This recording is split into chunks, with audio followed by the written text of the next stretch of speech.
Hi, Eric here from Vicious Cycle. Today we're going to take a look at the Oxford Premium Heater line. This is a new heated grip from Oxford, includes a new V8 controller. It's a little simpler to install. Let's take a quick look at the product and let's install it on our Bandit 1250 back here. Let's get started.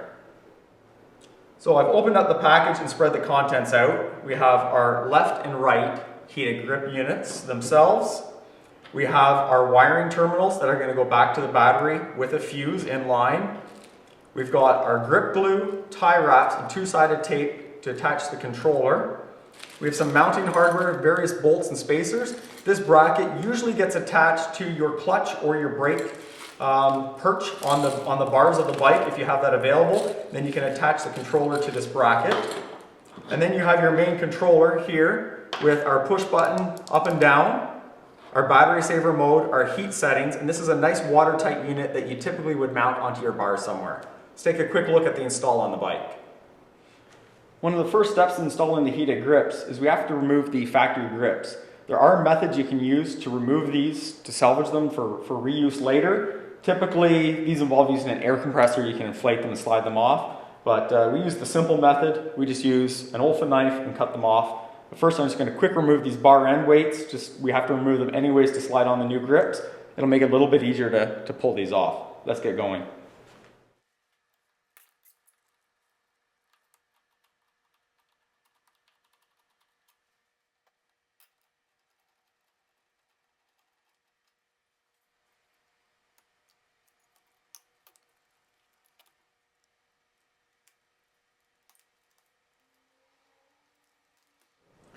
Now, after you remove the grip, typically there's a lot of grip glue left on the bar on the clutch side.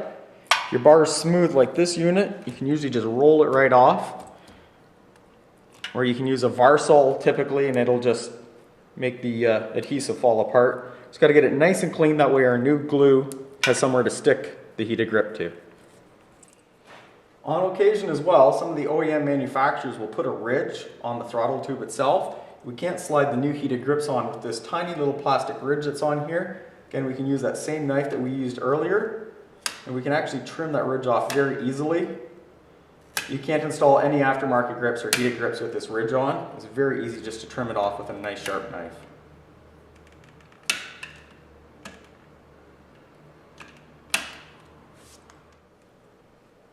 So typically you can test fit these heated grips. The inside's fairly smooth, so if you're careful, usually you can get them to slide on as far as they'll go. You can test fit to make sure where the wires come out, the controls,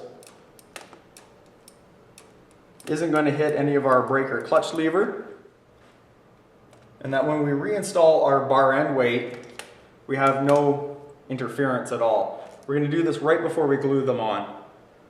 So let's get to the process of actually gluing on our heated grip.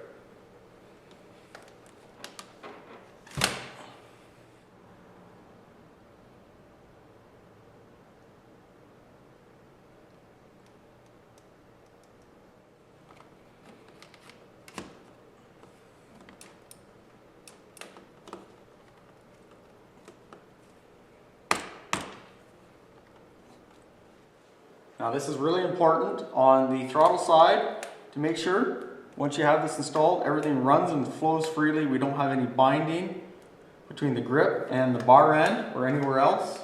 Everything seems to run and flow nice and smoothly.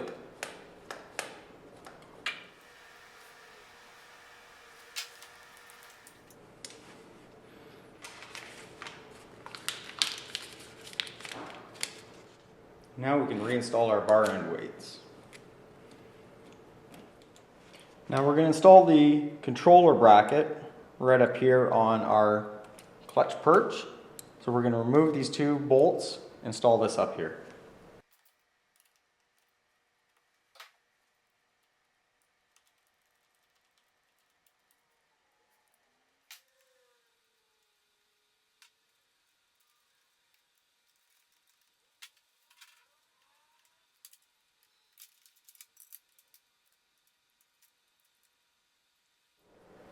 So with our terminals back here at the battery, you can see that Oxford has given us lots of extra wiring. We're just going to start following up here and working our way up to the front where our connection is. I've got the connection from our controller hidden right underneath the front fairing here, so that's where I'm aiming towards. The factory wiring is running right along the underside of the frame. My hand is touching it here hidden, so I'm going to try to follow along the factory wiring and tie wrap this just along it.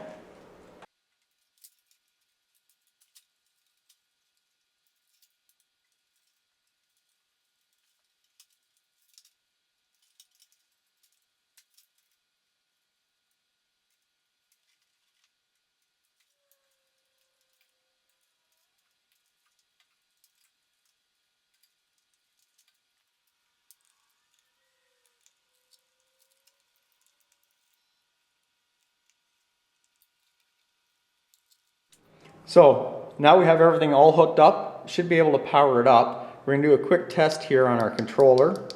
Looks like our lights are working okay. This green light down here, this battery saver mode, this will kick in if there's not enough in the battery in order to power our heated grips. So we're going to run it up, leave it at 100% for a minute or so here, just to make sure that these will heat up nicely, that everything's working on both sides. If you're getting your green battery saver mode on, you may have to turn on the motorcycle just to charge up your battery. Now that we've tested, our grips are working nice and warm. We're going to go take this bike out for a test ride, make sure all of our cables don't have any binding or any problems at all. Thanks for checking out our video and visit Vicious Cycle.ca.